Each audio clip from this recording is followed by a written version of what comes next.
in the top bunk. After the child died, the 12-year-old cleaned up the victim and repositioned her body in bed. How does a 12-year-old even know to do that? At 12 years old, if I would have made a mistake and did something of this nature, and this doesn't even sound like a mistake, but let's just say, because if I would have done it, it would have been a mistake. Had I made that mistake, the first thing I'm doing is panicking and I'm asking for help. I'm not thinking, how do I figure out how to get away with this? At 12? With us to What up, YouTube? You clicked the title, you read the page, so I'm gonna just get to the point. So I'm strolling through YouTube and I read the title. When I read the page, I was like, what? A 12-year-old killed her 8-year-old cousin and tried to cover it up. What is happening? What is going on with, I don't know if it's the movies, but I can't even say the movies because I used to watch a lot of sick, twisted movies when I was younger. Like, my dad was, like, into, like, mad horror films. So, like, I was, like, 10 years old watching people under the stairs. Like, if you ever seen that movie, it was kind of creepy. And I say that to say, and I didn't turn out to be a freaking, like, serial killer or anything crazy of that nature. So, I can't blame the movies, but I'm a strong believer in individualism. So, everyone's different, and I just don't know how to wrap my head around it. Listen, subscribe for the vibe. We're gonna go to 13,000 subscribers. This is gonna be a short video. We in and out. Let's get it. Thank you for joining us here on The Factor Uncensored, and we appreciate you staying up late with us. First up on The Factor, we start off tonight's show talking about a grueling situation. A 12-year-old girl is accused of smothering and killing her 8-year-old cousin over an iPhone on July 15th. And you see that there? That's the impact of social media. That's the damage. Parents, you have to let your kids know that there's a whole other world out there outside of social media. They put their blood, sweat, and tears and energy. They put their whole lives into these phones to the point where they're willing to hurt each other over phones. And you know what? Let me not even bash the new generation, because back in my day, now I'm 31, I could say that. Back in my day, niggas was getting bodied over Jordans. Right? So now the new thing is iPhones, AirPods, computers, technology.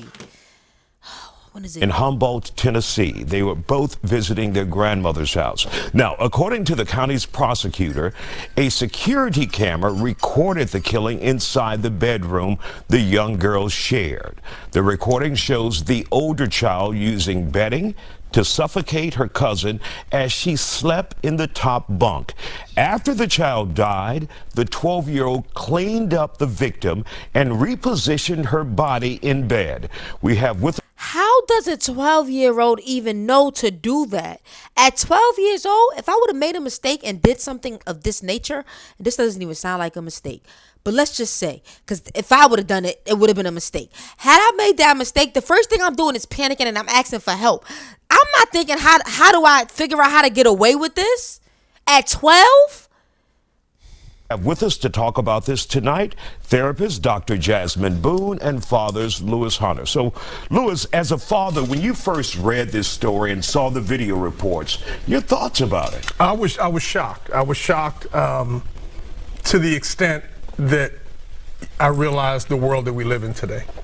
You know, the fact that you could have a 12 and 8-year-old fighting over an iPhone, cousins, mind you, at grandmother's house. And then have the 12-year-old kill her cousin and then come back and position the body and try to cover up what she had done. You know, that doesn't happen overnight. That's right. Not something, you don't jump from. Most juvenile crimes are property-related, burglary, vandalism. But you killed your cousin behind an iPhone. They need to lock her ass up. And lock her up. Got back in the bed. Got back in the bed. And went to sleep. Like it was normal. That's some Jeffrey Dahmer. And let me tell you something. You see, Jeffrey Dahmer parents let him get away with all that weirdo stuff, killing animals and all that. You know what I'm saying? That he got older. So it's like, don't ignore the flags. Like he said, that didn't happen overnight. Don't ignore the flags. Come on. And I also read, I'm glad you mentioned that, because they said that they didn't find out until like a day or two later, I think. They had to go watch the video. The video. Grandmother. And imagine what it was like for the grandmother to go and view that video for the first time. But it also makes me question, why is there a camera in an 8-year-old's room? You know, a 12-year-old's room. Mm-hmm. Ooh, that's a good question, too. You know, so there had to have been behavioral issues before that had not been addressed. And I'm sure they're going to scream mental health and, you know, all this other mess. And I'm curious to know what sort of mental health issues or therapy that she may have had before this. All right, Dr. Jasmine Boone, your thoughts on this disturbing situation? It's so unfortunate. Hey, Jasmine. And it's so, like, no one wins. Poor grandma, poor moms that lost both of their babies one way or the other. But Throw some praise, man. you know, we don't know. You know, according to the article and news, there's no speculation of mental health issues. So ruling that out, we do have to take into consideration that this girl, this 12-year-old, her brain is not fully developed, right? So we're talking about the prefrontal cortex, which is responsible for decision making, consequences, the pros and cons, weighing them out before making the decision, long-term consequences, like all the things that the prefrontal cortex is responsible for. She hasn't matured into that yet, and won't for another 12 or 13 years. Yeah, but at the same time, she knew enough to cover it up. This is the shit that be killing me sometimes when we talk about mental health issues. Is a person really crazy if they know enough to cover up that crime that they're doing? She knew enough to go days to sit there and let them figure out what happened? Come on. Prosecutors don't care about that. They want to try her as an adult. They want to try her as an adult, but who she is at 12 will not be who she is at 24, 30. Why do they say that? Jeffrey Dahmer was killing animals, and then look what he turned out to be. Stop saying that. A kid, I understand y'all want to say kids are innocent, but some kids are bad. Some kids are rotten, right? Jeffrey Dahmer was a kid once, right? Would you say he was a good kid? This is what I'm trying to say. 30, 40, like literally her brain is not fully matured, right? And so I personally and professionally don't think she should be tried as an adult. Man, try her ass as an adult. She's a menace to society. I think there is a desensitization that's taking place with the social media and all that good stuff, where she may know, like, I want to kill her, but you don't know the gravity and the long-term impact of your decision. And so I don't know that trying her as an adult is fair. And before we get to you, Lewis, one of the issues I have here is when we as a society, all of us, covet a phone. Oh my God. It's a electronic device, but in this case, we're willing allegedly to kill for it. Absolutely. And adults are even worse. We see it even in toddlers. The phone is like a deity now. It's like a god to a lot of these young. I told somebody that, like, we're so addicted. Like, I don't even want to be on my phone sometimes, but I'll touch my phone just because I'm so addicted to, like, the movement. It's like my body is addicted to going. My body's addicted to strolling. You know what I'm saying? Like, it's sick. What are we gonna do? Kids where a Bible where the Bible never could get in our hands. That's a word. I love that. Absolutely. It is sending them into a tizzy, and we have to pay attention to this, because not only is it the phone, like, what are they watching?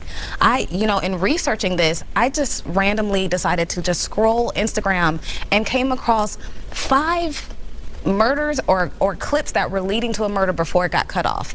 We shouldn't be exposed to this on a daily. Like, we shouldn't have access to this, and we're adults. So think about an adolescent or a child.